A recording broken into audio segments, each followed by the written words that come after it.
supporters that we're not talking about the government-run, universal mail-in ballots. We don't want mail-in ballots.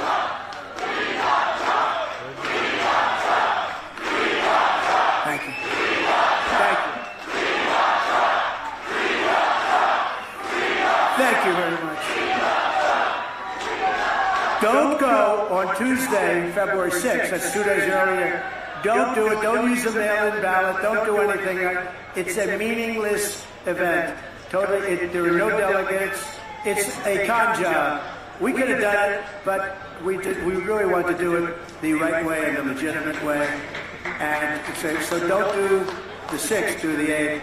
Do the caucus, not the primary. The primary is meaningless. I don't know, maybe they'll try and use it for public relations purposes. Every time Trump supporters, and they need something, they have to go. What you have to do is caucus on February 8th. It's the only way you can vote for President Trump. So caucus on February 8th. And if you need any details, February 8th. If you have any details or need anything, it's nv.DonaldJTrump. Did you ever hear that? .com. Okay? So in conclusion,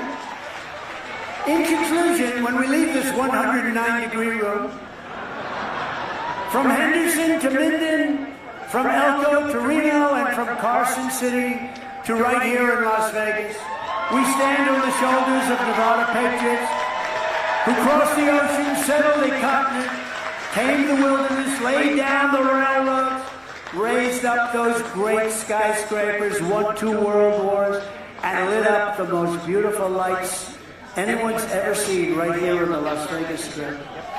Together they built America into the single greatest country anywhere in the world. But now we're a nation in decline. We are a failing nation. We're a nation that has lost its confidence, its willpower, and its strength.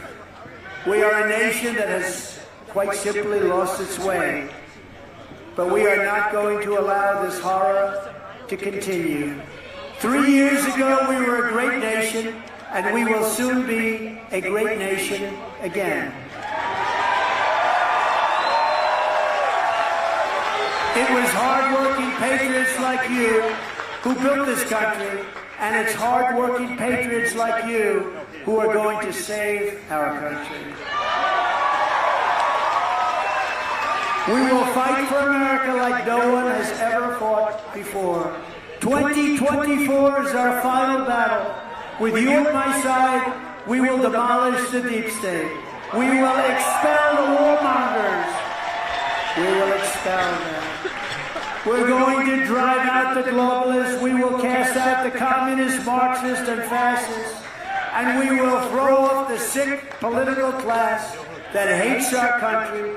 We will rout the fake news media, and we will evict crooked Joe Biden from the White House on Election Day 2024. The great silent majority is rising like never before, and under our leadership, the forgotten man and woman will be forgotten no longer. We are one movement, one people, one family, and one glorious nation under God. And together, we will make America powerful again. We will make America wealthy again. We will make America strong again. We will make America proud again. We will make America safe again. And we will make America great again. Thank you very much. Thank you, Nevada. Thank you. Get out. We have close to 3,000 people outside trying to get in on top.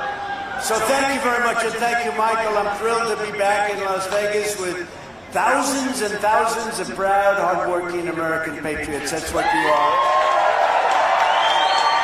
As you know, 2 weeks ago in Iowa, we had a great time in Iowa. 40 degrees below zero. We won the Iowa caucuses by the largest margin in the history of the caucus. Thank you.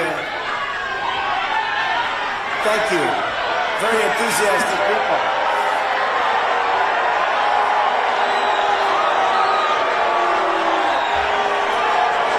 No, they're friends. They're friends.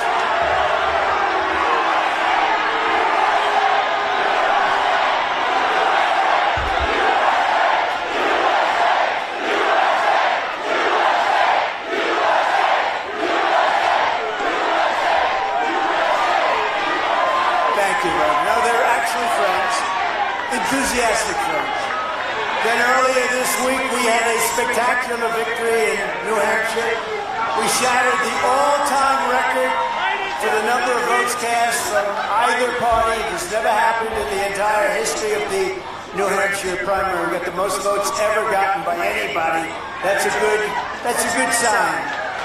And I'm proud that we're the first non-incumbent, and remember this, look at this, in either party to win both. Think of this, Iowa and New Hampshire. We won them both quite easily. Thank you. And now we're going to have an even bigger victory right here in Nevada. Perhaps the most astounding of all is we achieved our monumental victory in New Hampshire despite the fact that more than 50% of the voters were not even Republican, you know? They were Democrats and independent. That was a setup, and we still won by a record margin. Over 70% of the votes cast. Oh, wow. I didn't even know this fact. Did you hear this? 70% of the votes cast for Nikki Haley. Did anybody ever hear of her? Birthday. Nikki. You know, the Republican Party wanted to nominate me, just say skip the whole thing, and we're just going to give you our nomination. I said, don't do that. Don't do that. I want to win it the fair way. Pretty easy way, because we're leading by so much. But over 70% of the votes cast for Nikki Haley on Tuesday were brought about, came from outside of the Republican Party. They came from outside. She got about 24%, 25% Republican votes because they had liberals interfering on behalf. They had Democrats voting. They had everybody voting, and we still won by a lot. That was the one shot. The message from the voters of our party is clear. It's time to finish this primary and get going and defeating. And you remember this. We all call it a primary, but I like calling it a caucus because it really is. Your primary vote doesn't mean anything. It's your caucus vote. So in your state, you have both a primary and you have a caucus. Don't worry about the primary. Just do the caucus thing. And we're going to go on to defeat crooked Joe Biden, and we're going to very simply make America great again. Make America great.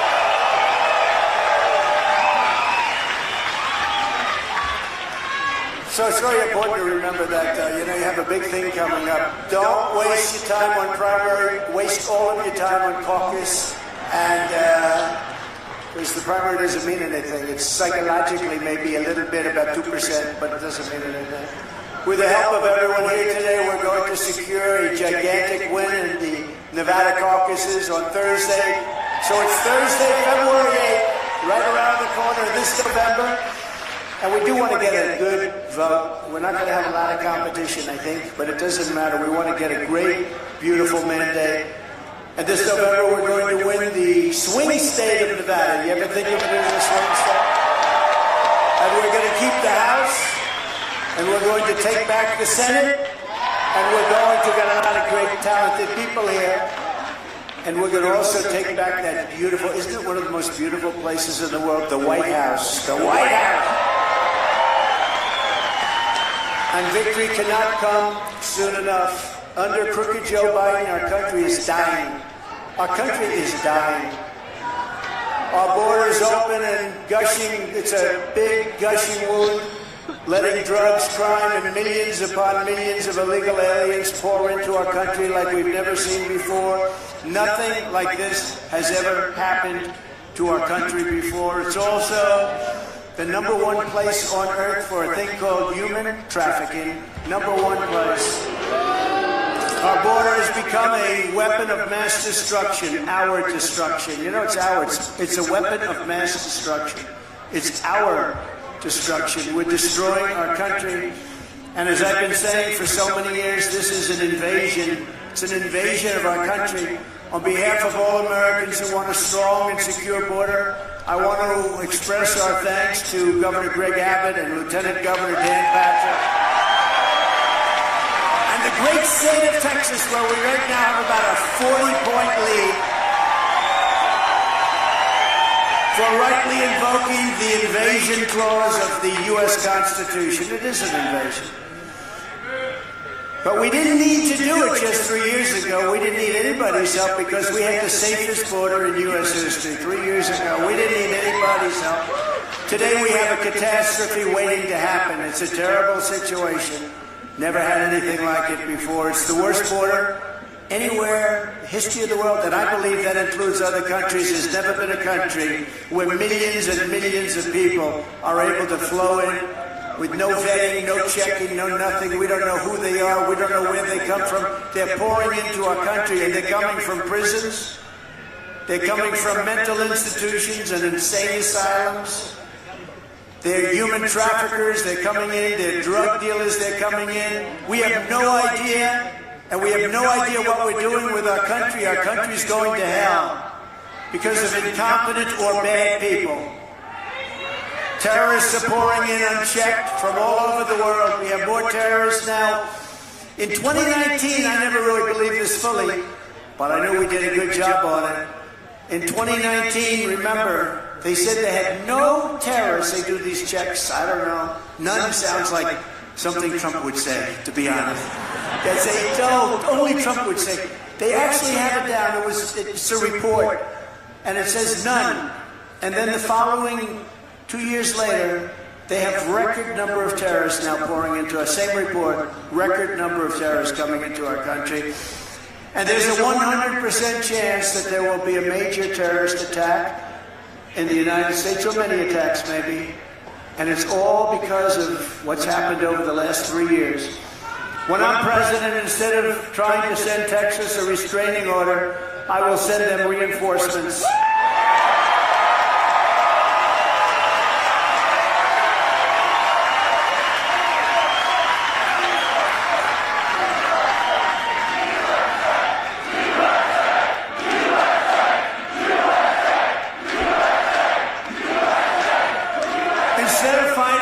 States, I will use every resource, tool, and authority of the U.S. President to defend the United States of America from this horrible invasion that is taking place right now.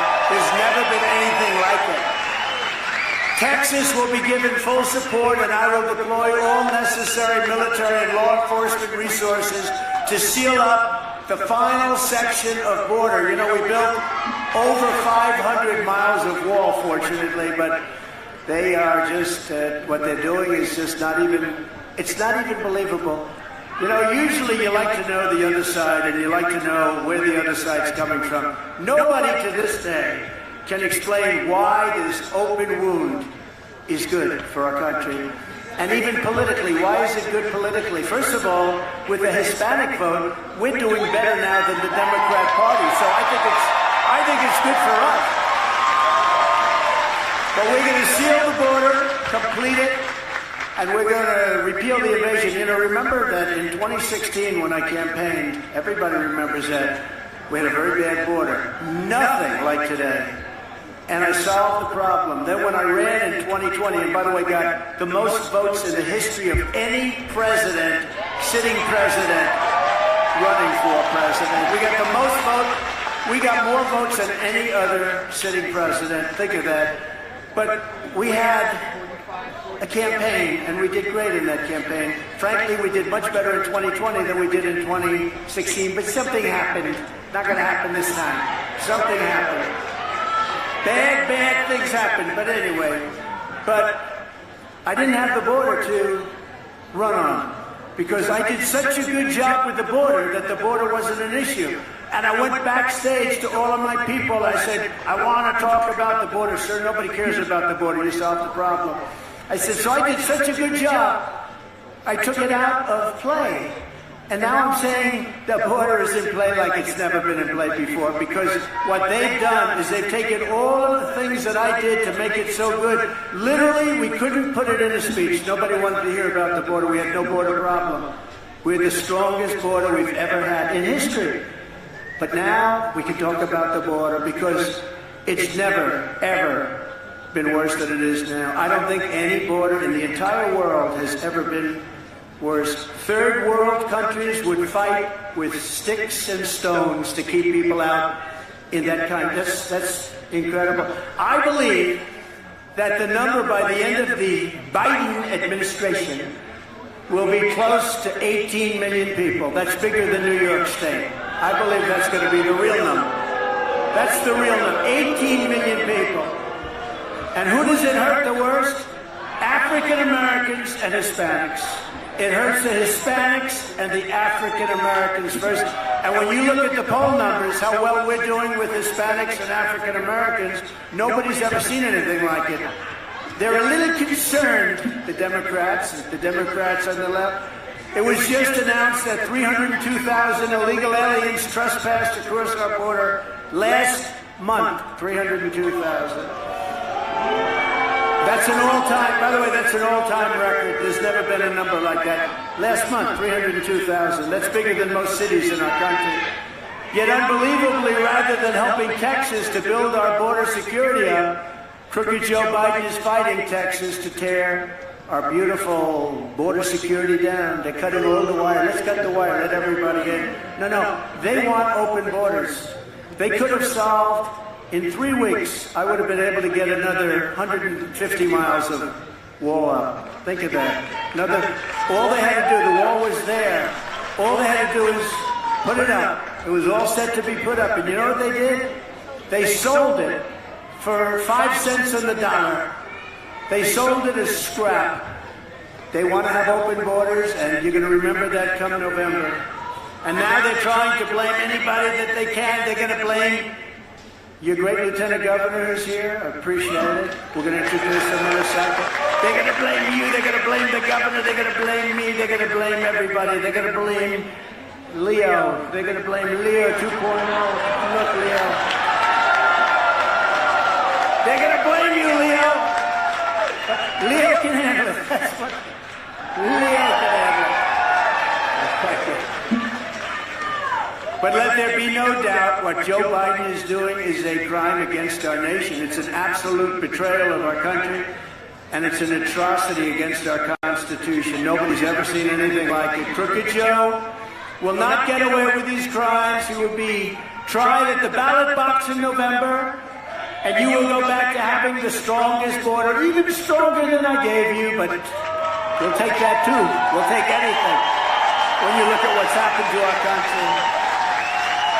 And with your vote, he will be judged and convicted by the American people of this atrocity that he's done. Nobody can believe what's happened. Under the Trump administration, we ended catch and release. Remember catch and release? You know what release is? We release them into our country, criminals. What do? I murdered someone, comes from a jail. We release them into our country. We got Mexico to send 28,000 troops. Remember this, 28,000 troops.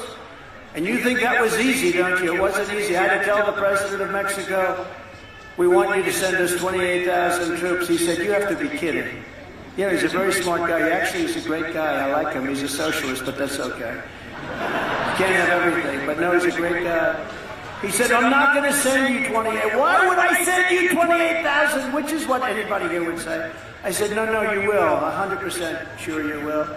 And he said, I'm not sending troops. I said, you will. Send me your rep. I don't want to get into an argument with you. I like you too much. Send me your top negotiator. Your rep. And he sent this very handsome guy. And he actually came into New York. And I met him in New York. Can you believe that? And we met during the United Nations, and I said, we need 28,000 soldiers. We need remain in Mexico. We need catch and release in Mexico. This is now catch and release in Mexico. There's a little difference, right? Not catch and release in the USA. But I went to the Border Patrol, Brandon Judd, fantastic. I went to Tom Homan. Separately, I went to a whole group of incredible patriots. And I said, give me the top 10 things. And I was dealing with a woman from the State Department who's a very quality woman, but a lousy negotiator. And she said she was there 24 years. And she said, I worked in Mexico for 24 years, so you're not going to get any of these things. I said, give me a top 10 list. Top 10. Give me 10 things you want. I'll get every one of them. Sir, you won't. And they gave me a top 10 list. Brandon, Judd, all the guys, they know exactly. They gave me that 10. And I put it down, and I said, I'll get every one of these things. And then he came in, the gentleman came in, tall, handsome, obviously from Mexico. I said, where did you buy your suits? I love your suit. Where did you buy it? I said, I'm going to that shop right away. I think it's beautiful. And I said, how much did you pay for your suit? I said, now let's get down to business. We want you to give us 28,000 soldiers free of charge. He said, oh, you gotta, we're not going to do that. Why the hell, sir? Why would we do that? I want to be respectful, sir, but we wouldn't even think about it. Yes, you will, 100%. He said, no, we won't. I said, you will. He said, no way. I said, way. And then I said, I want you to have a policy now I'm going to institute. It's called Remain in Mexico. They had to agree to it. They said, we're not going to let you. You're talking about hundreds of thousands of people. I said, maybe millions, because the way they're coming up in the caravans, a name I came up with, by the way, I'm very proud of that name. I came up with fake news. Look at all the fake news back there. I came up with a lot of good names. I said, no, we want to remain in Mexico policy. Nobody ever even heard of that. Remain, it sounds nice, right? Not remain in the USA, remain in Mexico until they can be vetted, which might take about 3 years. And I said, remain in Mexico. I want catch and release in Mexico. And I wanted other Title 42. I wanted Title 42 to keep people that had big problems out. I wanted the policy where we bring children back to their parents, wherever they may be, and we had that very strong. All things that they said, no, kept saying no. I said, listen, you're saying no to everything, right? Yep. Here's the story. These 10 things, I want them. I'm going to give you one last chance. We can't do it, sir. We just can't. I said, here's the story. It's Friday at 4 o'clock on Monday morning at 7 o'clock in the morning. Every single item, especially the cars that you stole out of the USA to manufacture them in Mexico, every single thing that comes into the United States is going to have a 25% tariff. And in 2 weeks, if you don't approve it, in 2 weeks the 25 goes to 50%. Every single item. So we want 28,000 soldiers. We want remain in Mexico. We want catch and release in Mexico. We want all of these things. I gave him 5 other things which were almost as bad. And he said, sir, may I have 5 minutes to make a phone call? I said, you're going to call the president? Yes, I am. He calls the president. He comes back in about 2 minutes. Sir, it would be our great honor to supply the United States with 28,000 soldiers. Okay? Great honor. It would be our great honor, sir. And that was how I got all that stuff. And then Biden comes in. The first week, he let it all go. Just very sad. You know, you've seen a lot of him at the beach. We all have consultants. The thing is, I don't listen to mine enough. I should listen. But we've been right about almost everything. Do you ever see that? Trump is right about everything? I hope I'm not right about World War III, because you're very close to World War III. I'm not predicting it, but I'm saying you're very close. We have a man negotiating for us who can't put 2 sentences together. He can't see the stage. He can't find the stairs to get off the stage. And I'm not going to imitate him, because every time I imitate him, they say he couldn't find his way. It's true. It's true. True, Robert. It's true. 2 weeks ago, I did one of the greatest imitations. I imitated him. Here he finishes his speech. His speeches last for about 3 minutes because, you know, his gasoline sort of runs out a little bit. It's a little bit like an electric car, isn't it? You know, it doesn't go far. Doesn't go far. Got a couple of problems. Doesn't go far. No, but he finished his speech, and I did this great imitation. You know the way he always points, like, huh. And then he walks in a different direction. But I did it. He goes like, huh.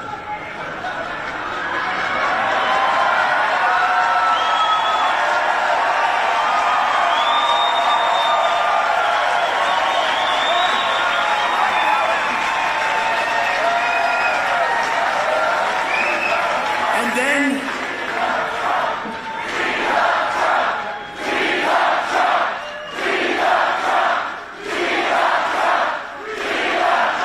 Thank you.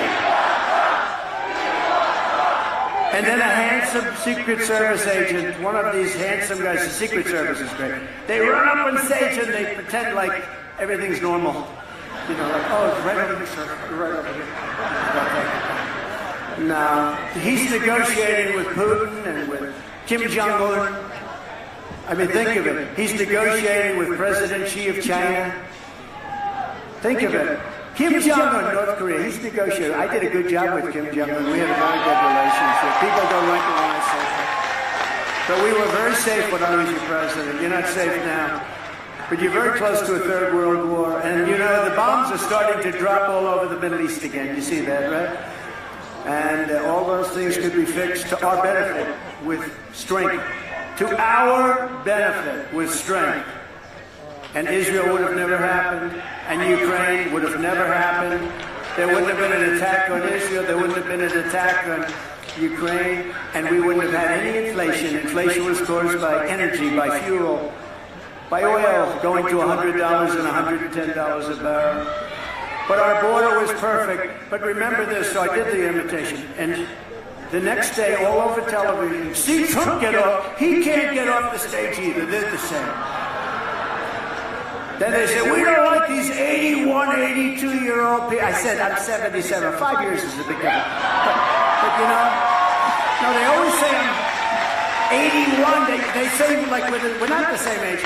But you know what? I know guys. I know one man who became a billionaire. He was sort of not a loser. He was a very smart guy, but his whole life he never was able to make money.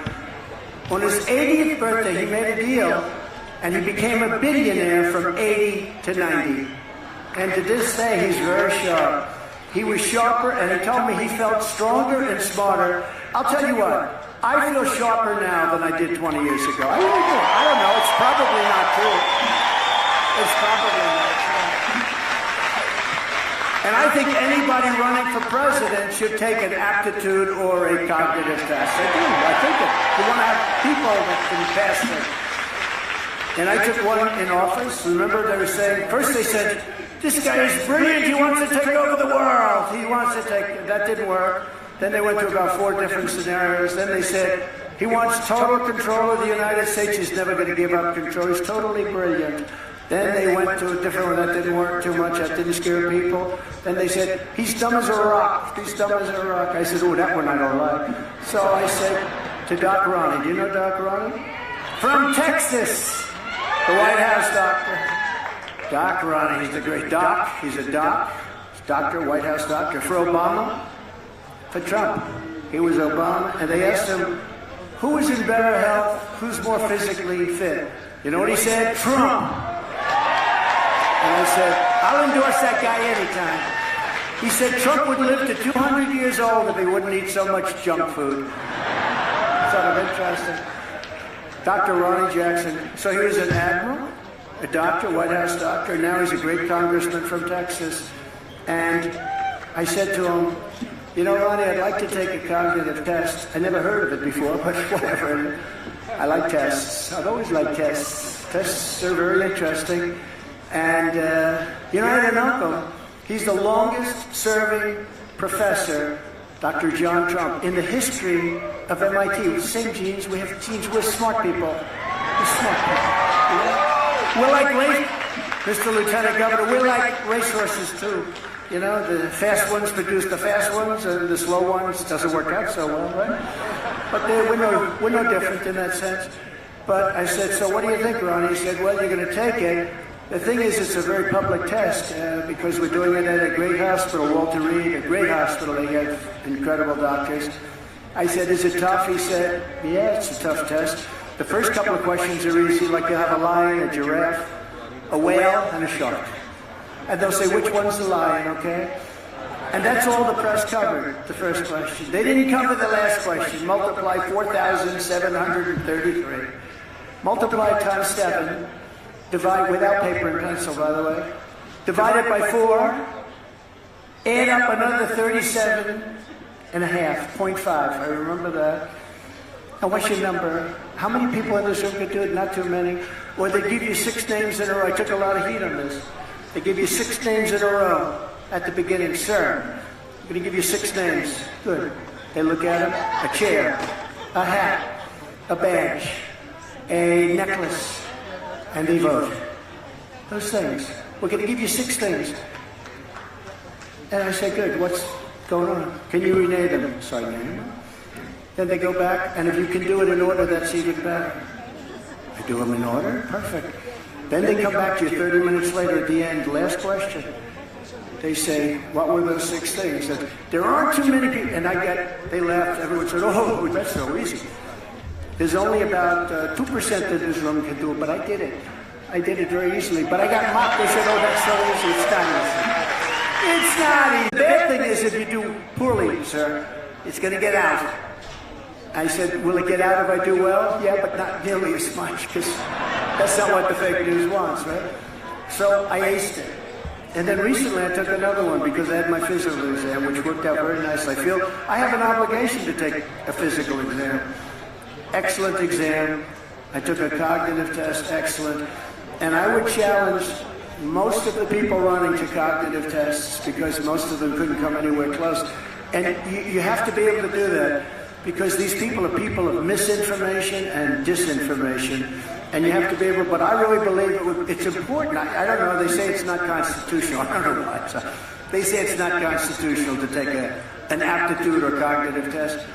But I think anybody running for president, that includes vice president, and maybe even some other positions, I think taking certain tests, cognitive tests, aptitude tests, I think that would be a good thing, personally. I think, not based on age. I don't care if you're 35 years old. But we want intelligent people. Now, that's not a pure sign of intelligence, but we want people that are intelligent. So I'm going to go out and I'm going to say, that's my thing. I don't know if the fake news is going to report it, but I think everybody running for president and vice president should take a cognitive test, okay? Everybody. And you would be amazed at how many people would fail it. So now Biden is trying to guess, how do you think he's doing a test? Okay. He might not get that first question right, actually. So now Biden is trying to gaslight the American public by claiming that his border disaster is Republicans' fault. It's the Republicans' fault. Look at these great people, all big shot politicians. It's your fault. Even though we had the safest border, the best border in history 3 years ago, he's actually trying to blame us for the border. And I think it's just disgraceful. And that's what they do. They're a party of disinformation. They will take something, and they feel if you say it over and over and over again, people will start to believe it. This is purely set up by Democrats, and I think they're trying to get out. Medical? Okay? Yeah, medical, please. Are they okay? Yeah. Please, go ahead. Doctor in the house, thank you. Thank you. I love those people. You know, they're waiting outside for 10 hours, 12 hours. I love you, dog. Okay. Thank you very much. Thank you. No, it's just, we don't want to see anybody, even the other side, we don't want to see them hurt. Even the other side. Thank you, doctor. Good. Yeah. Yeah. Take your time, doctor. These are our great friends. These are our loyal and credible friends. We take care of everybody, but we take care of our friends.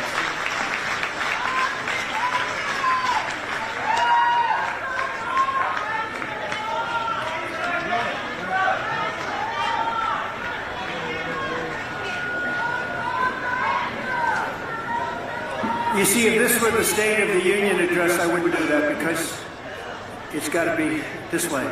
You can't say, oh, but we're all very good friends. We love each other. It's very hot outside. We have to go. Right, Robert?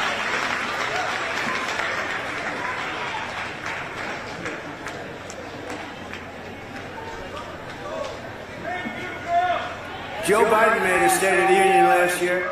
It was the worst speech I think I've ever seen. And I listened to MSDNC and CNN, and they said, this had shades of FDR. I said, you got it. You know, FDR was a very good speaker, very elegant speaker. They said it was shades of FDR. I don't think so. You looking good, doctor?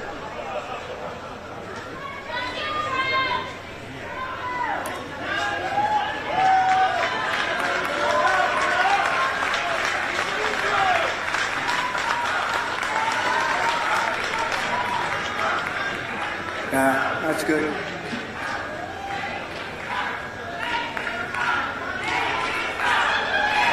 Thank you.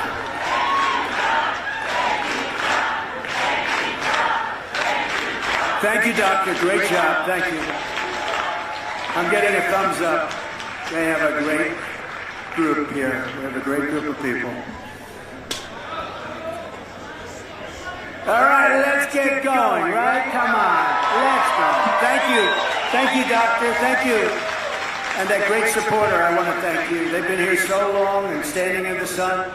The so-called border security deal Biden is gushing out and pushing out is not designed to stop illegal immigration. It's designed to continue the invasion of America while sending billions of dollars to Ukraine and other countries. And you know, Ukraine's an interesting case. People always want to know my feeling.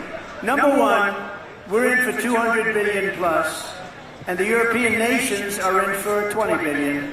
And it's more important for them, and don't you think they should equalize? Nobody asks them. It's like I did with NATO. I said, we're spending, we're paying for NATO, and we don't get so much out of it. And you know, I hate to tell you this about NATO. If we ever needed their help, let's say we were attacked, I don't believe they'd be there. I don't believe. I know the people. I know them. I can tell you country by country who would be there and who, but I don't believe they'd be there. But I took care of NATO. I said, you got to pay your bills. If you don't pay your bills, we're not going to be there to support you. And the following day, the money came rolling into NATO. But the European nations, if you add them up, the economy is about the same size as the U.S., believe it or not. A lot of people are surprised. You add them all up, and they are in for about $20 billion, and we're in for $200 million because we're stupid. All we have to do is say pay. Nobody ever says to them pay. You don't even hear that. I say pay. And they'll pay too. You have to equalize. As just one example of the border bill, the monstrosity that we're dealing with, 2 million illegals cross the border every single year in the past, and now that number is changing to maybe 8 times that amount. We cannot let this happen to our country. As the leader of our party, there is zero chance I will support this horrible open borders betrayal of America. It's not going to happen. I noticed that, and I'll fight it all the way. I noticed a lot of the senators are trying to say respectfully they're blaming it on me. I said, that's okay. Please blame it on me. Please. Because they were getting ready to pass a very bad bill. And I'll tell you what. A bad bill is, I'd rather have no bill than a bad bill. A bad bill you can't have, and that's what was happening in the House. As you know, the Speaker, who's, by the way, I think he's going to prove to be a very good speaker. It's tough when you have a very small majority. Very tough. Mike Johnson, Speaker, he just said it's dead on arrival in the House. It's dead on arrival. We want either a strong bill or no bill, and whatever happens, happens. But this is the single greatest threat to our country right now, is the people pouring into our country because we have no idea who they are. The fact is that if Joe Biden truly wanted to secure the border, he doesn't really need a bill. I didn't need a bill. I did it without a bill. I did it with the current laws. I used Border Patrol. I didn't have a bill. I didn't need lots of different things. It's not that complicated. You say, I don't want the people coming in. They say, yes, sir. There won't be any people coming in. And that's what we did. It's not that complicated. But all Biden needs to do is to reimpose every single border policy of the former president of the United States, Donald J. Trump. Did you ever hear of him? And remember, I alluded to it, the bathing suit. He's in the bathing suit. if he would just go to the beach, and if he would have just gone to the beach, you know, they think he looks good in a bathing suit. You know the chair, you know those chairs are meant for little children to lift up for their grandfathers, okay? He can't lift up the chair. He can't drag his feet through the sand. Doesn't work too well. Remember when he said, I'd like to take him behind the bar and punch him. Remember? And they all thought the fake news said, isn't that nice? Isn't that cute? Oh, that was such a cute. Supposing I said that about him, I'd like to take him behind the bar and give him a shot. They'd say, he's a fascist. He's a fascist. They would call me a fascist.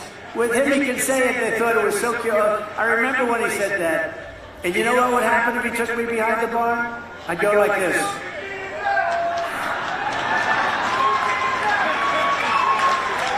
It would happen very fast. It would be over very fast. But they called me a fascist when I suggested it. Every day, Biden's extremist open borders agenda is destroying innocent lives. Last month in Texas, a savage, illegal alien monster was charged with brutally murdering a 16-year-old Texas high school cheerleader, murderer, stabbing her 19 times and leaving her body in a bathtub. He was let into our country illegally. And the crime is rampant, by the way. In New York, in the Roosevelt Hotel, they say they're fighting everybody, including themselves. They're beating the hell out of each other. This is a rough group of people we're letting in. Many of them are very rough people. These are not babies. Again, they come from prisons and jails, right? They come from mental institutions. These are rough people. These aren't babies. The only thing is they make our prisoners look like very nice people. Just weeks ago, a 5-time deported illegal alien who claims he was possessed by a demon was sentenced for beating and raping a young woman with special needs in what one law enforcement official described as among the most heinous crimes that she'd ever seen, 15 years that she'd ever seen in law enforcement. And just recently, a vicious illegal alien criminal who was wanted for murder all over the planet, wanted. Everybody knew this person, not a good person, was discovered living as a fugitive right here in Las Vegas. Isn't that nice? We have no choice. Within moments of my inauguration, we will begin the largest domestic deportation operation in America. That's right. We have no choice because this is not sustainable. It's no wonder Joe Biden and his thugs are so desperate to stop us. They know that we are the only ones who can stop them. They know that. That's why they're weaponizing law enforcement for high-level election interference. You know that. And I'm the victim of it, but that's okay. I'm the victim of it, and it's my great honor, because you're finding out they're doing things to me that has never happened, and here I am, and we're leading in every poll. So just let's get there. Let's get there. The closer we do, and the better we do, the more dramatic they become. Joe Biden is a threat to democracy. He is, for a lot of reasons. Number one, he's incompetent. That's a threat to democracy. You know, incompetence is a gross threat to democracy. But he is a real threat. What they're doing with elections and election interference, as an example, what they do with me. Look at yesterday. Look at all this crap that's going on. But we keep marching forward. We just keep going. And somehow it all works out. Somehow. People say, how do you do it, sir? How do you do it? I get two questions. If you had it to do again, would you do it? Because, you know, in history, they say the president that was treated the worst was Abraham Lincoln, but he had the Civil War, you know, so he had a little Civil War going. Abraham Lincoln. And Jackson was treated very badly, and a couple of others were treated. Andrew Jackson, he was treated very badly, and a few others. And I haven't seen the new list, but if I'm not number one over Abraham Lincoln, I will be very disappointed, because I don't believe any president's ever been. And they do that because their policies can't work. This is the only way they think they can win. Because we have strong borders, we have strong elections, we have to, if you don't have borders and elections, you don't have a country. And we have strong borders, and we're going to have very strong elections. So virtually every poll has us crushing Crooked Joe in the general election, defeating, well, you saw the ones that came out today. 1 at 6, 1 at 7, 1 at 8, and 1 at 11 in the swing states, while Nikki Haley, have you ever heard of her? I didn't know she was still campaigning. She's still campaigning? Oh, she was just endorsed by Liz Cheney, can you believe it? If Liz Cheney ever endorsed me, I'd say, no, I don't want it. I don't want that. And there's a comparison graphic that they're going to put up on the screen, which is sort of interesting, but we're beating everybody. We're beating her by a lot, but we're beating Biden. She can't beat Biden. The polls are showing, the most recent polls, because she doesn't have Republican support. You know what she doesn't have? She doesn't have MAGA. She doesn't have MAGA. There's no MAGA. The radical left Democrats want Nikki Haley because they know she's the easiest person to beat. And she will. She doesn't have Republican support.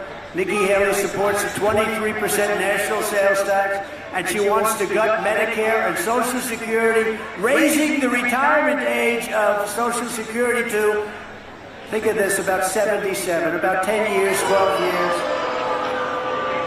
Anybody in their 60s or 70s, would you like to say, I'm just about there, darling? You're 62 years old. I'm just about there, darling, but I see Nikki Haley wants to make it 10 years longer. Despite being completely unelectable, and I believe she's unelectable, Nikki is she's got a continuing plan in a shameless, radical left craziness, because she's basically a Democrat. She's almost a radical left Democrat, which is hard to win elections like that, but it's like they use certain things as like a Trojan horse in the Republican primaries. Haley made a corrupt deal to sell out to the radical left, taking the Democrat money from donors and recruited all the votes. In the primaries that you just saw, she got killed in both of them. You had Iowa, you had New Hampshire. She got absolutely beaten badly. And she tried to cancel out Republicans, and she sort of did. She only got 25% of the Republican vote in Iowa, where she came in a distant third. A distant third. Remember, we have Ron DeSantis. Now, I've terminated that other man. Right? They asked me. They said, what about the sanctimonious? I said, no, I put that into retirement. That name. So now I call him Ron DeSantis. But Ron DeSantis came in second. He didn't come. She came in third, a distant third. And he got out, and then she went to New Hampshire, and she got slaughtered in New Hampshire, even though she had a lot of Democrats voting for her. Because in New Hampshire, they allowed Democrats and independents to vote. I said, this could be a little tough. And we still won by a lot, by a landslide, sort of a landslide.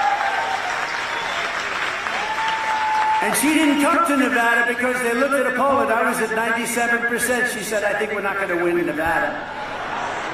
And we have a caucus, and it's not really a traditional thing. It's a caucus. Caucuses can be very good. Caucuses, like Iowa was a caucus. It's very interesting. It's actually a lot more work, but it's a very interesting way to go. Trump Republican voters are going to defeat Nikki Haley's liberal Democrat donors every single time. I mean, her biggest donor is a radical left donor who will drop her right after this. But the donor is a big radical lefty, a slob. He's a slob. You take a look at him. He's a radical left donor who gave her a lot of money because they want to fight her. They want to be against her because they didn't do too well in 2016, and they got lucky as hell with all the theft in 2020. They got lucky as hell. They don't want to go through that again. So now they've weaponized. They hope that's going to be their new form of cheating, weaponizing. They want to weaponize the FBI, the DOJ. That's going to be their form of cheating. The radical left Democrats rigged the presidential election in 2020, and we're not going to allow them to rig the presidential election of 2024.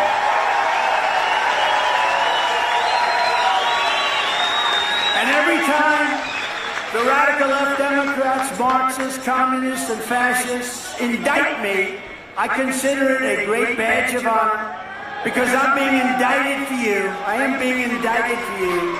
Think of it. Al Capone, I got indicted 4 times. This was not in my books, you know. I went to the Wharton School of Finance. They didn't teach indictment 101. I got indicted 4 times. Al Capone, the meanest of all, Scarface. They used to call him Scarface. Alphonse Capone. Al Capone, the great gangster.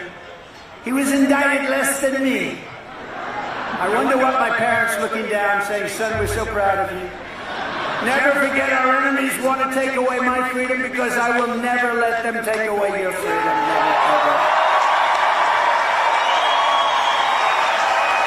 They want to silence me because I will never let them silence you. That's what they want to do. That's the game they play.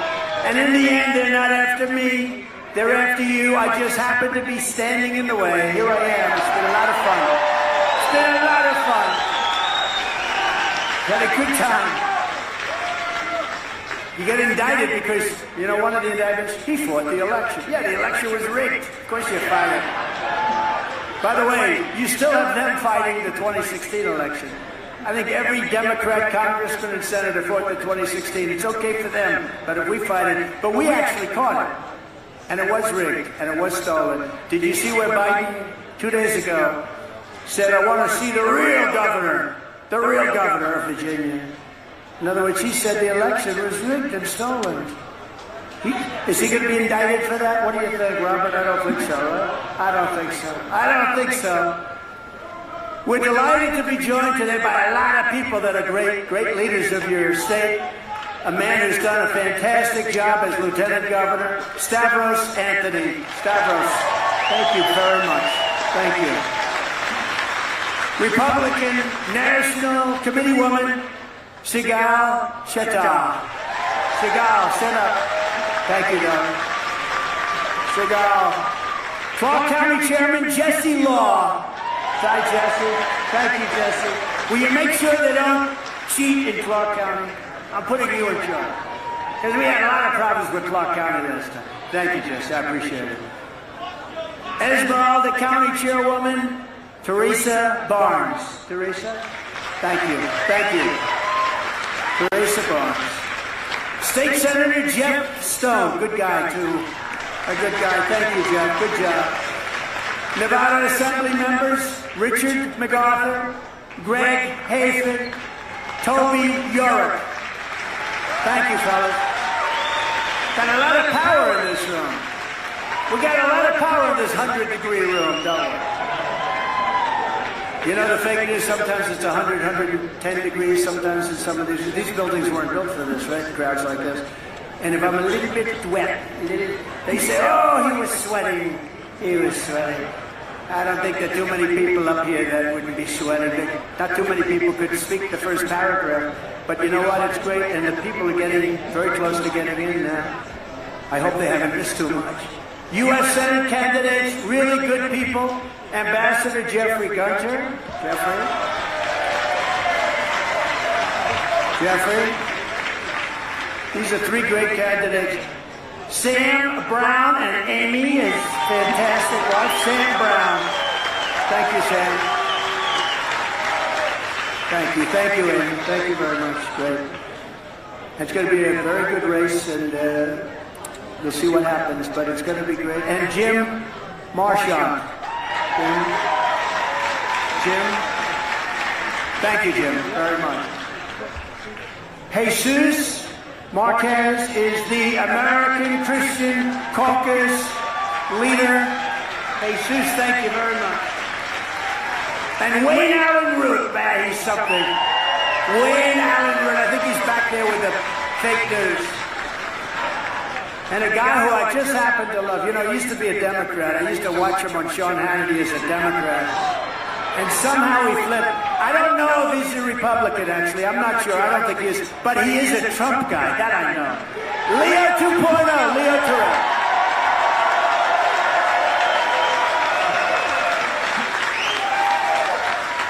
He's great.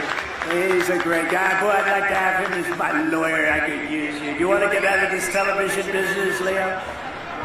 Former acting Attorney General of the United States, Matt Whitaker. Matt, thank you. And a warrior, Cash Patel, a warrior. He loves it. He loves war.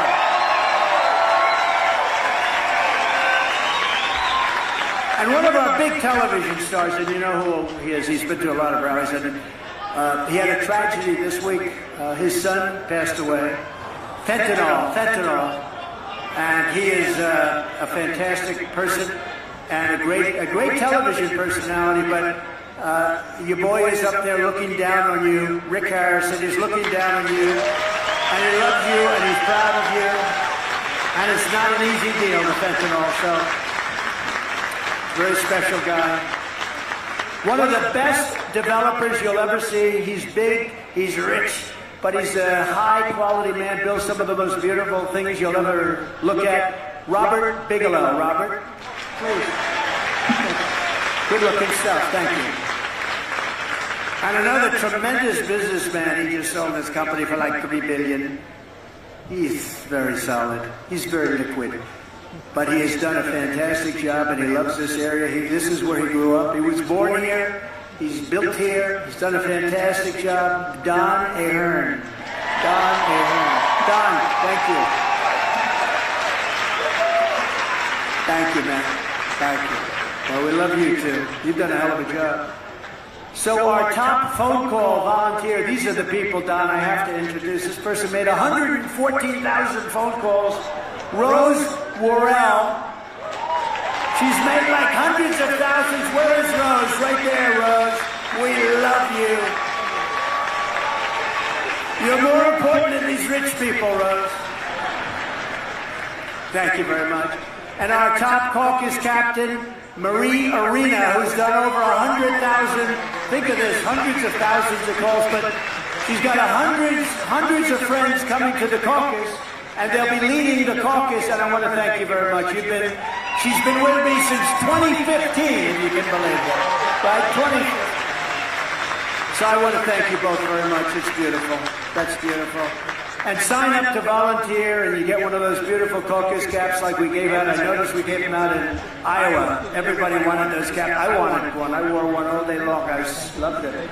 I like it better than any other cap I think I've ever had.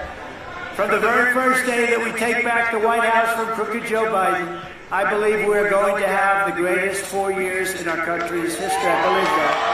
I believe that. Or I wouldn't be doing this. I wouldn't be doing this. You know, if I wasn't running, or if I was in 4th place, 5th place, 7th place, we started off with 12. Sort of reminds me of 2016. We started off with 18, including me.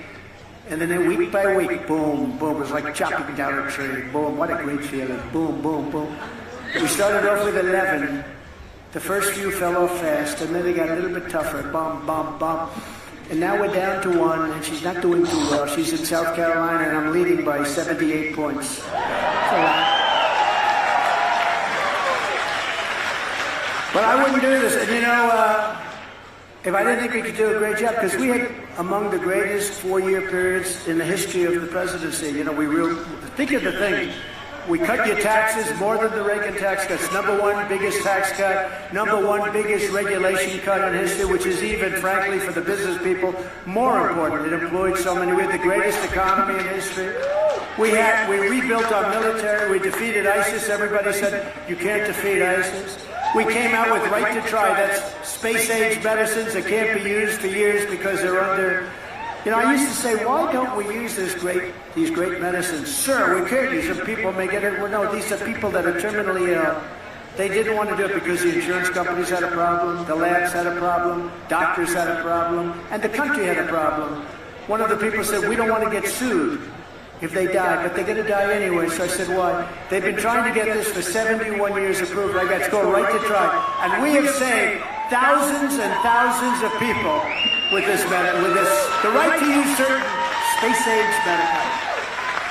The medicines that they're using wouldn't be out for 5 or 6 years, and it's really turned out to be the opposite. Thousands of people are now living. Some of them are living, they were terminal, and now they're living perfectly. They don't even have to go back. I mean, it's gone, what they've done. And in the old days, which was 6 years ago, people would go, they'd go to Asia, they'd go to Europe, they'd go all over the world looking for a cure, and they'd usually come back home and die. Or if they didn't have money, they'd go home and die. Now, you sign a piece of paper, there's no liability to anybody, they give you these new drugs, pills, shots, whatever it might be, And many, many thousands of people are living now that would not be living. So we did so many things. Rebuilding our military was so great. Unfortunately, we gave 85 billion of it to Afghanistan because we had a bunch of not smart people running that operation. Under my leadership, virtually everyone was better off, including, very importantly, our cherished Hispanic American community.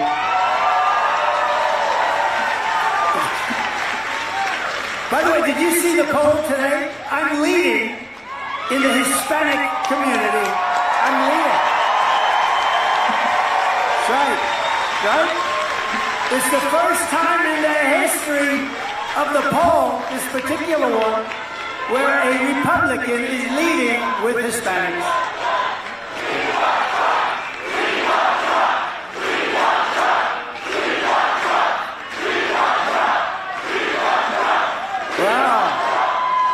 Look at over there. Look at over there. Look at all the people that couldn't get into this place. Wow. They didn't get in. They're screaming from outside with the same amount of enthusiasm. Thank you. That's amazing. You know what? That's like a poll. You know that, right? That's better than a poll. When you see crowds like this, and let's say somebody else came here, anybody. If you had 100 people, it would be a lot. We have thousands and thousands of people, and thousands of people that can't get in, which is really very nice, and I appreciate it. We're gonna make our country great again. We're gonna make it great again. When I was your president, Hispanic Americans had the lowest unemployment rate in the history of these polls. You know, these polls have gone back a long way, but they've never had numbers like you're having today. Today, the polls are beyond anyone. 6, 7 years ago, you had actual numbers, not polls. You had actual numbers where they were the best till that time. We're blowing them away. And we're blowing them away with African-American people who are the single most affected people by what's happening at our border. African-American, number one, Hispanic-American, number two. They are being horribly threatened because of what's happening, because millions of people are pouring in. And the real number is 18 million. You remember that? I said it earlier. It's because the fake news wants you to think it's bigger than New York State. Bigger than New York State. And that's affecting, I think, I have the highest African-American numbers that anyone's seen. And I have the highest Hispanic numbers that anyone's seen.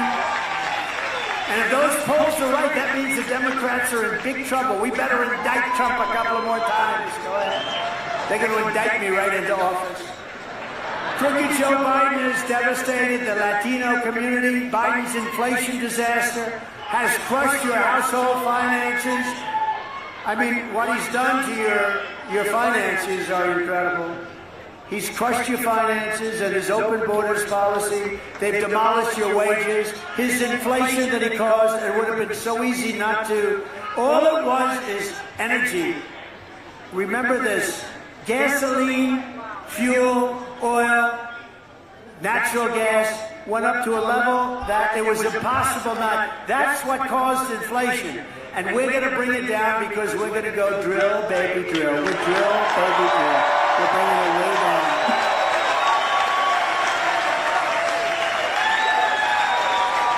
And all communities, but again, Hispanic and African American, they've flooded. They've absolutely flooded. He's allowed us to come into our country, coming in from China, from all parts of the world, through the southern border. 4 years ago, they didn't have that. They had to go through hell. I remember I was negotiating the prices of machinery that would capture the scent of drugs. And we had great stuff. By the way, you know what the best machine is? A German Shepherd, a certain German Shepherd. There is no machine that is comparable to our dog. Is that a... I just thought I'd throw that out, but it's true. How do we get some more of those dogs? I like that better than spending $1 million for a machine that doesn't work as well. But it's true, the crime and all of the problems that have come in. And you got to remember, they could have stopped it, but the black community and the Hispanic community is affected more than anybody else by far. And so remember that when you go to the polls, and especially when you go in November. But on top of it all, Crooked Joe and I call them thugs. They're persecuting Catholics. Anybody in here Catholic? Anybody? They are persecuting Catholics. I don't know how I've never seen anything like it. The FBI, the DOJ is persecuting Catholics. And yet, the Catholic vote, you know, with the evangelicals, I got 88%. With the Catholics, we got 50-50. It was a 50-50. I think that's going to change. Catholics, for whatever reason, are being persecuted by, you talk about weaponization, persecuted by Joe Biden's DOJ and FBI. So Catholics, will you remember that, please, in November? I'm sure it'll only get worse. Every disaster Joe Biden has created for Hispanic Americans, I will solve. I'll get it solved, and I'll get it solved and start the process on day one. On day one, we will start that process. That's why we're going to win the record share of Latino votes, the first time ever. We're going to get the record share. And we'll get the highest number of African American votes ever recorded. And I think pretty much everyone is agreeing on that. You know, Senator Tim Scott was on television yesterday, and he said Trump has done more for African Americans than any other president. Opportunity zones, I did that with him. Funding for the black colleges and universities, they had no funds. They would come to them. I'll never forget it. The heads of the black colleges, universities, they would come in and they'd see me every year. I say, after 2 years, I said, what are you doing? They said, for many years, we come in and see the president, and we have to beg. He used that term, great guy. A lot of really good people, work hard. They came in and they need funds to keep their schools going. And then you have Harvard, you have all these other places with billions and billions of dollars, and they still get funds, which is pretty stupid, right? But they'd come in and they'd see me and they'd say, we need help. And after the third year, I said, what are you doing this for? And I got them long-term financing, more money than they asked for.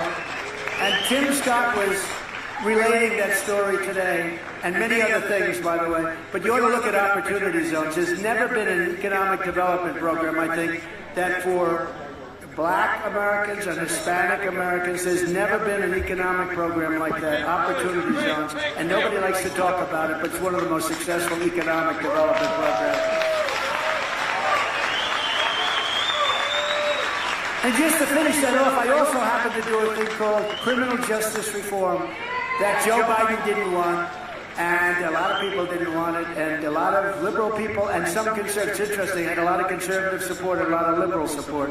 Not a lot of support in the middle, but we got that done. So between those 3 or 4 things, nobody's ever done what I've done for the black community. And Tim, I appreciate Tim saying it this morning on one of the fake shows. Before I even arrive at the Oval Office, shortly after we win the presidency, I will have the horrible war between Russia and Ukraine settled. I'll get it done fast. I know about it. And we will restore on this planet peace through earth. I am the only candidate who can make this promise to you. I will prevent World War III, and we're very close to World War III. We're very close to World War III. And on day one, I will end crooked Joe Biden's insane electric vehicle mandate.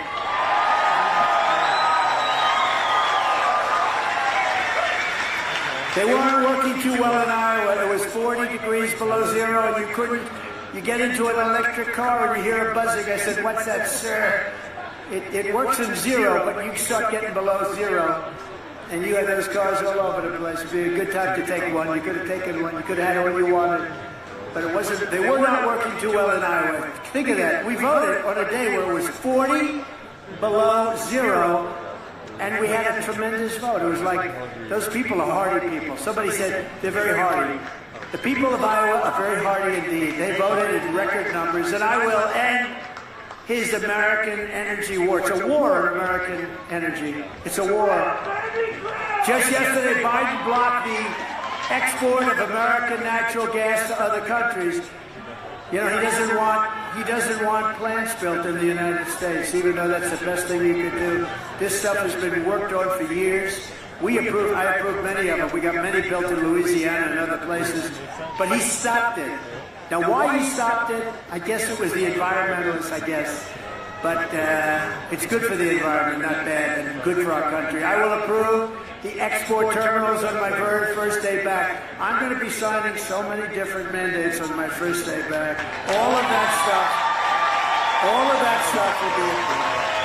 I will direct a completely overhauled DOJ to investigate every radical, out-of-control prosecutor in America for their illegal, racist, in reverse enforcement of the law. And I'm also going to indemnify all police officers and law enforcement officials throughout the United States to protect them from being destroyed by the radical left for taking strong action on crime. We don't want crime. These cities are crazy what's going on. Hundreds of people yesterday walked into a department store and just walked out with everything. They emptied the store. Now the store's going to close. 5 years ago, they were all pushing for the store to open. They open. Now people are just walking in and robbing it. You can solve that in 1 hour. All you do is 1 hour. You have to treat the first one out the door the next time it happens. Extremely tough. That means anything you want to do. And as soon as that word gets out and you let people know, from now on you don't walk out with aspirin. You know, I have a building on 40 Wall Street, and we lost a big company, the big drug company where they sell drugs, drugstore. And I called the people. I said, what happened? He said, the people steal everything off the shelves. We have to build glass. They built glass containers on the shelf. They're still, this is not just New York, all over the place. It's like a new form of crime. They walk in, they just take a bag. In some of these places, they don't prosecute you unless it's more than $2,000. In other words, you can take $2,000, anything more than that. But even that, they won't do anything. Guys walk in with bags. They go like this. They push everything into the bag, and they walk out the store. And they actually had an employee that got into a fight with one of these guys, and the company fired the employee for doing that. What is wrong with our country? What's wrong with our patriotism? We're going to rebuild our cities into beacons of hope, safety, and beauty better than they've ever been before. And we will help them in crime because we're not going to let them be crime-ridden monsters. And we will take over our horribly run capital of our nation in Washington, D.C. and clean it up, renovate it, rebuild our capital so that it's no longer a nightmare of murdering crime, but rather it will become the most beautiful capital anywhere in the world, which it was once before. You know, we didn't have the problem with, it's happened over the last couple of years, but 2 nights ago, 3 people were shot. They walked out, they come in from Nebraska, they come in from all over the country. 3 people are shot. They just shot. They don't even know why. They just shot. And people don't want to go there anymore. It's our capital. We will treat those people when we catch them. We'll catch them rougher than any people have ever been treated. And it'll all stop. It'll all stop. It's got to stop. Nobody wants to go there. And we will take all of the graffiti off the marble, and we will clean up the roads and rebuild the roads, and we will put medians in that aren't falling down all over the asphalt. I went there about a month ago for one of the Biden trials. You know, I got so many trials. I said, which one is it, sir? That's number 14. That's what they're doing. I got so many trials. So I'm going in. I'm going to a federal courthouse, which is in bad shape, very bad shape. But going there, I'm writing over paper that's been laying on the roadway. These are the major roads into Washington, D.C. Paper that's been laying there for 6 months. Cans, garbage. I say, can you imagine the median, you know, the median, the metal crap that they have that's always just falling down before you even build the stuff. Somebody's a good lobbyist, but it's always falling down. I could ask Robert, what the hell is wrong with that stuff? You know exactly what I'm talking about. The day they put it up, it must be the sun, the heat, something. But it also gets hit, and it's laying out on the roads. And I'm saying, can you imagine you're the prime minister, you're the king or the queen of a country, you're the president of a country, and you're driving in, and you're driving over garbage to get to the White House or get to the Capitol, and you see roads that are in worse shape than most countries have, roads that have potholes all over them. You see graffiti all over the white marble columns. This is what's happening in our great Washington, D.C. We're going to take over Washington, D.C. We're going to federalize it. We're going to have the toughest law enforcement in the country. We're not going to have any more crime, and it's going to look beautiful. On day one, I will sign a new executive order to cut federal funding for any school pushing critical race theory, transgender insanity, and other inappropriate racial, sexual, or political content onto our children. And I will not give one penny to any school that has a vaccine mandate or a mask mandate. I'm not going to do it. And something I can't believe I have to say, but I guess I do, because who would have thought even 10 years ago this was necessary? Because there are politicians that think this is a wonderful policy because they're not smart people or there's something going on. I will keep men out of women's sports. Can you imagine? Can you imagine?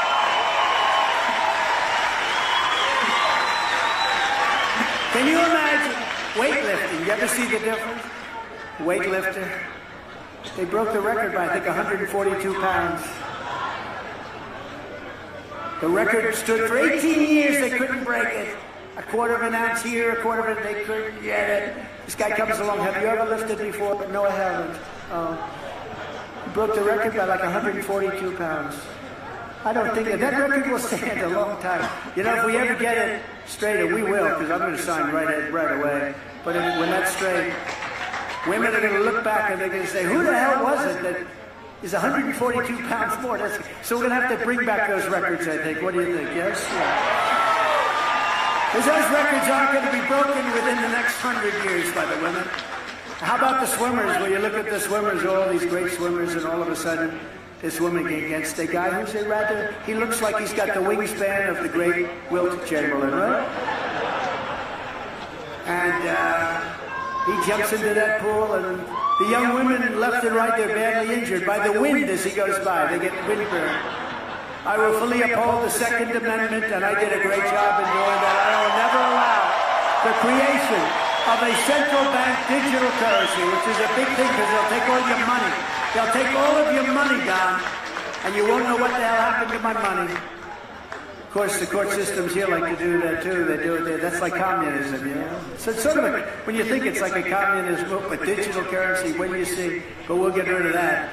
We will protect innocent life, and we will restore free speech, and I will secure the elections like never have been secured before.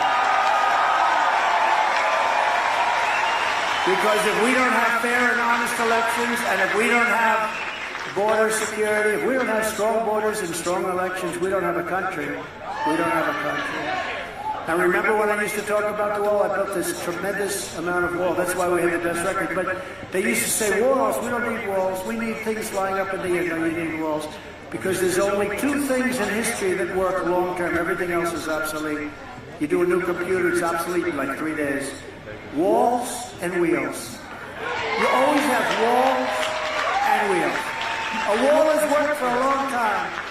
Our goal will be one-day voting with paper ballots and voter ID.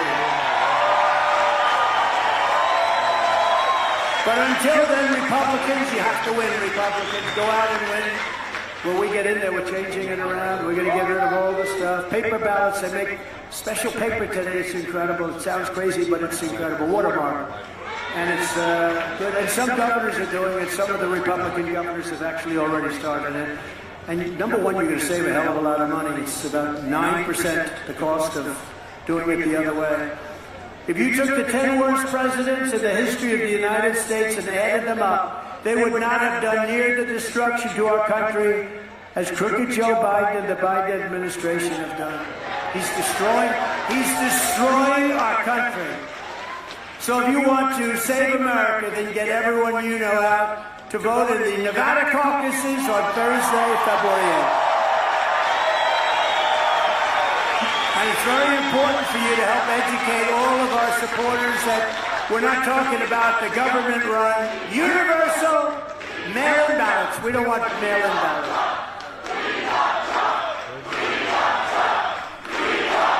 Thank you. Thank you. Thank you very much. Don't go on Tuesday, February 6th. That's 2 days earlier. Don't do it. Don't use a mail-in ballot. Don't do anything. It's a meaningless event. Totally. There are no delegates. It's a con job. We could have done it, but we really want to do it the right way and the legitimate way. And so don't do the 6th, do the 8th. Do the caucus, not the primary. The primary is meaningless. I don't know, maybe they'll try and use it for public relations purposes. Every time Trump supporters, and they need something, they have to go. What you have to do is caucus on February 8th. It's the only way you can vote for President Trump. So caucus on February 8th. And if you need any details, February 8th. If you have any details or need anything, it's nv.DonaldJTrump. Did you ever hear that? .com.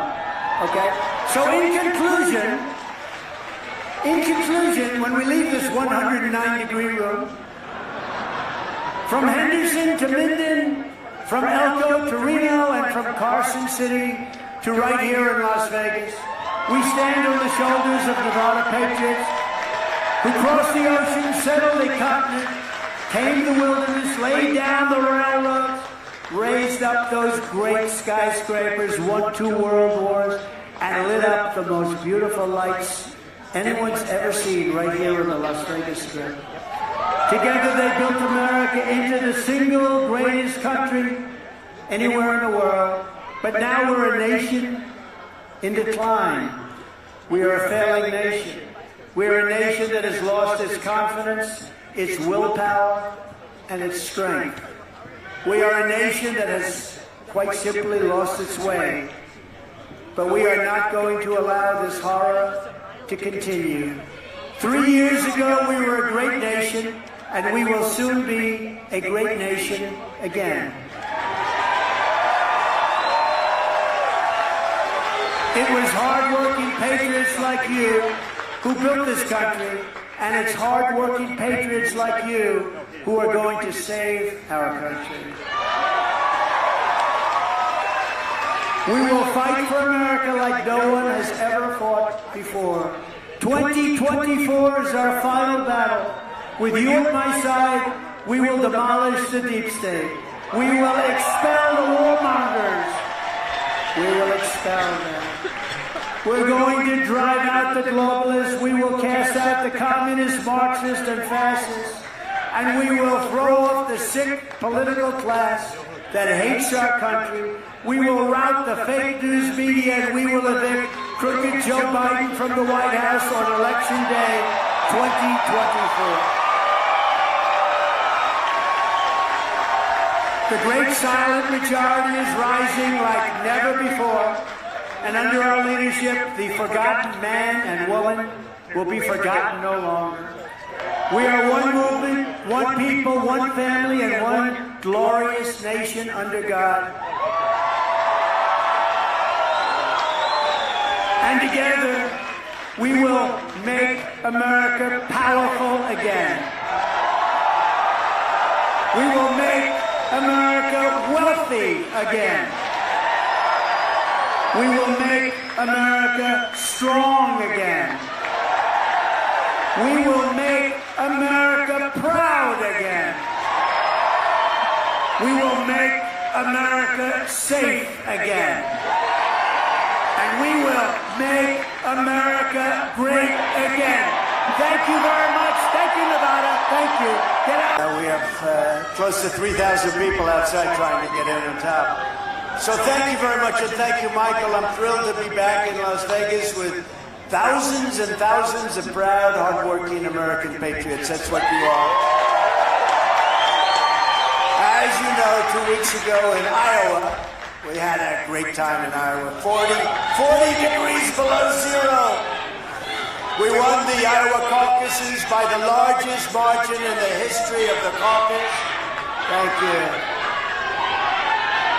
Thank you. Very enthusiastic people.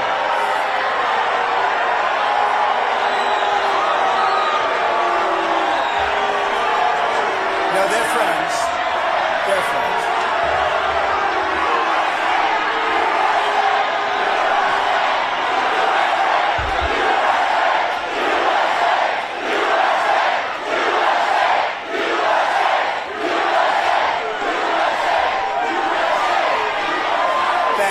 No, they're actually friends, enthusiastic friends. Then earlier this week, we had a spectacular victory in New Hampshire. We shattered the all-time record for the number of votes cast from either party. This never happened in the entire history of the New Hampshire primary. We got the most votes ever gotten by anybody. That's a good sign. And I'm proud that we're the first non-incumbent, and remember this, look at this, in either party to win both. Think of this, Iowa and New Hampshire. We won them both quite easily. And now we're going to have an even bigger victory right here in Nevada. Perhaps the most astounding of all is we achieved our monumental victory in New Hampshire despite the fact that more than 50% of the voters were not even Republican, you know? They were Democrats and independent. That was a setup, and we still won by a record margin. Over 70% of the votes cast. Oh, wow. I didn't even know this fact. Did you hear this? 70% of the votes cast for Nikki Haley. Did anybody ever hear of her? Heard that? Nikki. You know, the Republican Party wanted to nominate me, just say skip the whole thing, and we're just going to give you our nomination. I said, don't do that. Don't do that. I want to win it the fair way.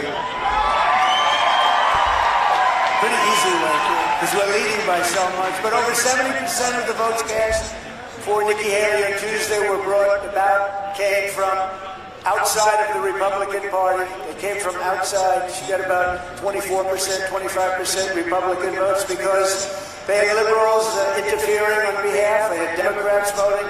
They had everybody voting, and we still won by a lot. That was the one shot. The message from the voters of our party is clear. It's time to finish this primary and get going and defeating.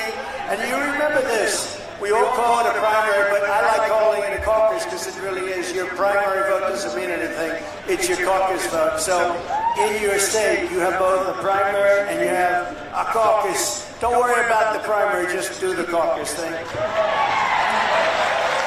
And we're going to go on to defeat crooked Joe Biden, and we're going to very simply make America great again.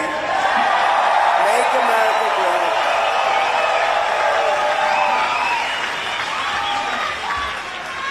So it's very important to remember that, you have a big thing coming up. Don't waste your time on primary. Waste all of your time on caucus. And because the primary doesn't mean anything. It's psychologically maybe a little bit, about 2%, but it doesn't mean anything. With the help of everyone here today, we're going to secure a gigantic win in the Nevada caucuses on Thursday. So it's Thursday, February 8th, right around the corner this November. And we do want to get a good vote. We're not going to have a lot of competition, I think, but it doesn't matter. We want to get a great, beautiful mandate. And this November, we're going to win the swing state of Nevada. You ever think of it as a swing state? And we're going to keep the House, and we're going to take back the Senate, and we're going to get a lot of great, talented people here. And we're going to also take back that beautiful, isn't it one of the most beautiful places in the world? The White House. The White House! And victory cannot come soon enough. Under crooked Joe Biden, our country is dying. Our country is dying. Our borders open and gushing. It's a big gushing wound, letting drugs, crime, and millions upon millions of illegal aliens pour into our country like we've never seen before. Nothing like this has ever happened to our country before. It's also the #1 place on earth for a thing called human trafficking. #1 place. Our border has become a weapon of mass destruction, our destruction. You know, it's ours. It's a weapon of mass destruction. It's our destruction. We're destroying our country. And as I've been saying for so many years, this is an invasion. It's an invasion of our country. On behalf of all Americans who want a strong and secure border, I want to express our thanks to Governor Greg Abbott and Lieutenant Governor Dan Patrick. And the great state of Texas, where we right now have about a 40-point lead for rightly invoking the invasion clause of the U.S. Constitution. It is an invasion. But we didn't need to do it just 3 years ago. We didn't need anybody's help because we had the safest border in U.S. history. 3 years ago, we didn't need anybody's help. Today we have a catastrophe waiting to happen. It's a terrible situation. Never had anything like it before. It's the worst border anywhere in the history of the world, and I believe that includes other countries. There's never been a country where millions and millions of people are able to flow in with no vetting, no checking, no nothing. We don't know who they are. We don't know where they come from. They're pouring into our country, and they're coming from prisons. They're coming from mental institutions and insane asylums. They're human traffickers. They're coming in. They're drug dealers. They're coming in. We have no idea, and we have no idea what we're doing with our country. Our country's going to hell because of incompetent or bad people. Terrorists are pouring in unchecked from all over the world. We have more terrorists now. In 2019, I never really believed this fully, but I know we did a good job on it. In 2019, remember, they said they had no terrorists. They do these checks. I don't know. None sounds like something Trump would say, to be honest. They say, no, only Trump would say. They actually have it down. It's a report, and it says none. And then the following 2 years later, they have record number of terrorists now pouring into our same report, record number of terrorists coming into our country. And there's a 100% chance that there will be a major terrorist attack in the United States, or many attacks maybe. And it's all because of what's happened over the last 3 years. When I'm president, instead of trying to send Texas a restraining order, I will send them reinforcements.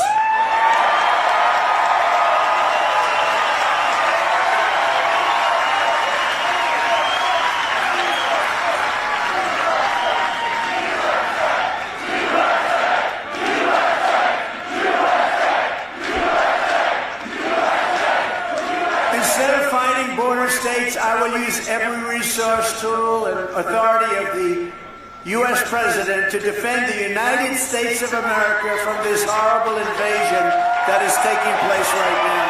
There's never been anything like it. Texas will be given full support, and I will deploy all necessary military and law enforcement resources to seal up the final section of border. You know, we built over 500 miles of wall, fortunately, but they are just, what they're doing is just not even, it's not even believable. You know, usually you like to know the other side, and you like to know where the other side's coming from. Nobody to this day can explain why this open wound is good for our country. And even politically, why is it good politically? First of all, with the Hispanic vote, we're doing better now than the Democrat Party. So I think it's good for us. But we're going to seal the border, complete it, and we're going to repeal the invasion. You know, remember that in 2016 when I campaigned, everybody remembers that, we had a very bad border. Nothing like today. And I solved the problem. Then when I ran in 2020, and by the way, got the most votes in the history